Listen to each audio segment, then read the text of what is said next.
नमस्कार शुभ सकाल बंधुरा केमन आछो तोमरा सबाई आशा करछि जे जेखानेई आछो सकलेई किन्तु बेश भालो आछो। आमिও भालो आछि। आमि अनिशा ब्लगेर आर एकटा नतुन भिडियोते जानाई अनेक अनेक वेलकाम।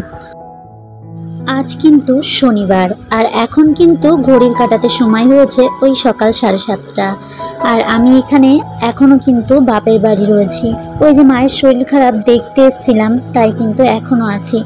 आजकेर दिनेई चले जाबो। आजके जेहेतु मास जाच्छे आमादेर बांगालीदेर भेतर किन्तु मास जाওয়ার दिन बा मास फेलार दिन किन्तु ओई बापेर बाड़ीते थाकते नेই, शोशुर बाड़ीतेই किन्तु थाकते हय बा मास जेই बाड़ीते पड़े सेই बाड़ीतेই किन्तु रात काटाते हय।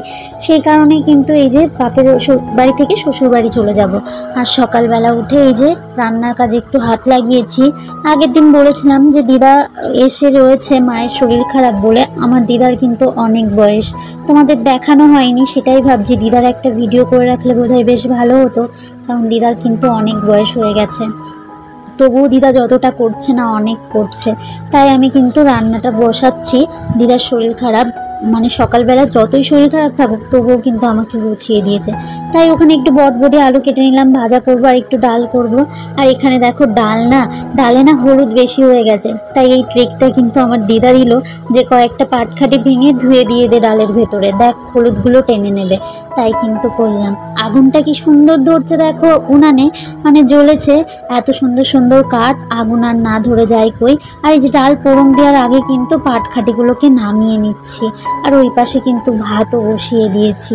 আর দিদার জানো শরীর খারাপ, তাও কিন্তু আমার পেছন ছাড়েনি। বললাম গিয়ে তুমি শুয়ে থাকো, খুব কাকাচ্ছে আর তবুও আমাকে চাল ধুয়ে দিচ্ছে, এটা ধুয়ে দিচ্ছে, বলছে দে আমি করে দিই, তুই রান্নাটা কর, তোকে আমি রান্না করে খাওয়াতে পারলাম না, তুই আজকে চলে যাবি বাড়ি।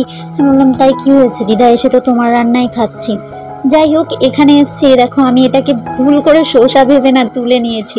এটা কিন্তু ফ্রুটি বা বাঙি যেটা বলে না, ওই যে গরমে মানে কিছুদিন পরে হবে, এগুলো প্রচুর বড় বড় হয়, খেতে কিন্তু খুব ভালো হয়। আমি জানি না মা লাগিয়েছে, আমি কিন্তু শসা ভেবে ছিঁড়েছি। আর মা বলছে তুই কি পাগল, এটা দেখে বুঝিসনি? আমি ভাবলাম না ওই যে এক রকমের শসা বেরিয়েছে না এরকম সাদা সাদা মতন, তাই ভেবে কিন্তু শসাটা তুলেছি। আরও ভাবছি শসাটা কত বড় হয়ে গেছে, তাও কেউ তোলে না, সেই ভেবে কিন্তু তুলেছিলাম। আর ওখানে না বাবানের পাপা চলে এসেছিলো, আর এই যে বাবানের মায়ের জন্য ফল এনেছিল সেটাই দিয়ে আসলো। আর এখানে দেখো আমার পাপা কিন্তু এখানে এই যে জ্বালানিগুলো কাটছে। দেখো আমাদের আম গাছের ডাল কেটেছে, সেইগুলো এখান থেকে এই যে ভাগ করে নিয়ে না ওই যে চিড়ে চিড়ে চলার মতন করছে। দেখালাম যে ওইখানে সব কিন্তু তোমার চলা ছিল, যে আগের ভিডিওতে দেখিয়েছে, ওগুলো কিন্তু সব ওই যে গাছের ভাড়া টানে, যেই গুঁড়িগুলো বেশি থাকে না ওইগুলো কিন্তু দিয়ে দেয়, তখন কিন্তু রান্নার জন্য নিয়ে আসে। আর এই যে আম গাছের ডালটা কেটে কিন্তু ওরকম করে চলা করে নিয়েছে। তারপর কিন্তু এই যে রেডি হয়ে গেছে, যেহেতু আমরা বেরোবো তাই কিন্তু এখানে রেডি হয়ে গেছিলাম। অনেকক্ষণ রেডি হয়ে বসেছিলাম, বাবানও কিন্তু রেডি হয়ে ঘুমিয়েও পড়েছে, কারণ বৃষ্টি হচ্ছিল। জানো তো এই টাইমে এত বৃষ্টি হচ্ছে, তারপর যে এত সুন্দর রোদ উঠেছে দেখে কিন্তু মনেই হচ্ছে না, বেলা বাজে কিন্তু 4টে প্রায়। তারপরেও এখানে আমরা দেখো দোকানে বসে রয়েছে, আমাদের দোকানে লোকজন এসছে, পাপাকে দেখে একটু হেসে ফেললাম। আর এই যে বোন কোলে করে নিয়ে বাবানকে বসে রয়েছে, আর আমি একটু এই যে রাস্তার দিকে বেরোলাম, চলে যাবো তো আজকে, তাই একটুখানি দেখে নিচ্ছি চারি সাইডটা। এই যে এসছি কিন্তু সবে 2 দিন হয়েছে, আজকেই কিন্তু চলে যাব, মানে এসছি একদিন, তারপরে মাঝে একদিন থাকলাম, আর কিন্তু আজকে চলে যাব। আর এখানে দেখো কি সুন্দর লাগছে বলো তো, সূর্যটা এত সুন্দর উঠেছে। আর ভিডিওতে সেরকম একটা আসছিল না, ওখানে কিন্তু একটা ভ্যাসালি জাল পেতেছে মাছ ধরার জন্য, ওটা পুরোটা ভালো করে আসেনি। তারপর এখানে কিন্তু আমরা বেরোবো, বাবানকে কিন্তু আমার পাপা কোলে করে নিয়ে দাঁড়িয়েছিল। এর মধ্যে বাতকুলায় ঢুকেই দেখছি এই যে সব জমায়েত হয়েছে, উই ওয়ান্ট জাস্টিস, মানে বিচারের উদ্দেশ্যে। বিচার চাই, সত্যি আমিও বলছি বিচার চাই। এরকম জমায়েত হয়ে মানে সকলে মিলে জমায়েত হতে হবে, শুধু কয়েকজন মানুষ জমায়েত হলে কিন্তু চলবে না। আমাদের বাতকুল্লায় কিন্তু প্রায় দিনই এই জিনিসটা হচ্ছে। আমার পাপাও বলল আগের দিনও নাকি এই জিনিসটা ঘটেছে, পাপা নাকি জ্যামে পড়েছিল। যাই হোক, যত যাই হোক না কেন বিচার কিন্তু চাই, এটাই বলবো। আর আমারও এর প্রসঙ্গ নিয়ে একটা ভিডিও করা আছে, যদি কেউ দেখে থাকো একটা কমেন্ট করো প্লিজ। এখানে দেখলাম আমাদের অনামী ক্লাবে কিন্তু প্যান্ডেল শুরু হয়ে গেছে, মানে বাতকুলার কয়েকটা ক্লাবেই কিন্তু প্যান্ডেল শুরু হয়ে গেছে। দুর্গাপুজোর ওই আগমনের সুর বেজে গেছে। কিন্তু কি আর করার, যা পরিস্থিতি রাজ্যের তাতে যে কি হবে, কি এসে দাঁড়াবে সেটা কিন্তু আর বলা যাচ্ছে না। যাই হোক, আজই কিন্তু দুটো দৃশ্য দেখলাম, এত ভালো লাগলো, মন একেবারে ভরে গেল। এই যে সূর্যাস্ত দেখতে যে এত ভালো লাগছিল, চারি সাইড লাল হয়ে গেছে, হলুদ হয়ে গেছে, মেঘ করেছে আকাশে, এত ভালো লাগছিল। মানে সূর্যাস্তটা দেখতে দেখতে কিন্তু রাস্তা চললাম আমরা। আর এখানে যে আমাদের 34 নম্বর জাতীয় সড়কে এসে দেখলাম, মনে হচ্ছে শয়ে শয়ে আকাশ থেকে তারা এনে সাইডে কিন্তু দাঁড় করিয়ে দিয়েছে। যত দূরে যাচ্ছি ততই কিন্তু এই মনোরম দৃশ্য। এই দৃশ্য কিন্তু আগে দেখিনি আমি। এত যাওয়া আসা করি 34 নম্বর জাতীয় সড়কে, হয় একদম রাত হয়ে যায় এই রাস্তাটায় উঠতে, না হলে ওই সকালবেলা এরকম কিন্তু মধ্য সন্ধ্যা বা তোমার বিকাল বা রাত হওয়ার মাঝখানটায়, মানে সন্ধ্যা বা রাত হওয়ার মাঝখানটায় এরকম টাইমে কিন্তু এখনও আসিনি। এই প্রথমবার এত ভালো লাগছিল, কি আর বলবো। বাবানকেও ডেকে দেখালাম, বাবান কিন্তু উঠে গেছিল। বাবান মানে আমাদের ওই গ্রামটা ছাড়ার মধ্যেই উঠে গেছিল, গ্রামটা ছাড়েনি তার ভেতরে উঠে গেছিল। তারপর ওকেও দেখালাম, দেখো বাবান কি সুন্দর লাগছে।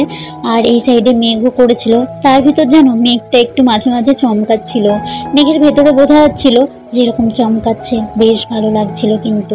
আর এখানে দেখো সূর্যটা পুরো অস্ত চলে গেছে আর এরকম লাল হয়ে উঠেছে। এর মধ্যে কিন্তু চলে এসেছি বাড়িতে। বাবানের পাপা গেছিল বাজারে, আর বাবানের জন্য বললো কিছু লাগবে। আমি বললাম নিয়ে আসো, একটা ওটস নিয়ে আসো। এই ওটসটার সঙ্গে না এই আচারটা ফ্রি দিয়েছে, এত ভালো লাগছিল আচারটা খেতে, বেশ দারুণ লাগছিল কিন্তু। আর এই বাটারটা নিয়ে আসতে বলেছিলাম, বাটারটাও নিয়ে এসেছে। তারপর কিন্তু একবারেই সকালবেলার ভিডিও করছি, মানে পরের দিন সকালে, এই রবিবারে। এই যে মাছ এসেছিল, ইলিশ মাছ, আর ওই যে লোটে মাছ ছিল, আমাদের ইলিশ মাছ নিয়ে নিয়েছে। আর বাবানের পাপা দেখো বাজার করে নিয়ে এসছে। এত সবজি দেখে কি ভালো যে লাগছে, তোমাদের বলে বোঝাতে পারবো না। তার সঙ্গে নিয়ে এসেছিল মূলো, শীতের সবজি, এত দারুণ লাগছিল, মানে মনে হচ্ছিল আমি চোখ ভরে শুধু দেখি। আমি তো গুছিয়েছিলাম ওই জায়গাটা, আরও ভালো লাগছিল। দেখবে কোনো জিনিস ভালো লাগার জিনিস যদি নিজে হাতে করা হয় না, সেই জিনিসটার কিন্তু আনন্দই আলাদা হয়। আর এইখানে দেখো আমার বাবান, কালকে যেহেতু রাখি পূর্ণিমা, এই সাইডে কিছু রাখি রাখা ছিল, সেই রাখিগুলো কিন্তু হাতে পড়ছে। ওই আগের বছরের রাখি রয়েছে, একটু খারাপ হয়ে গেছে, ও বললো পড়বে, পরিয়ে দিলাম।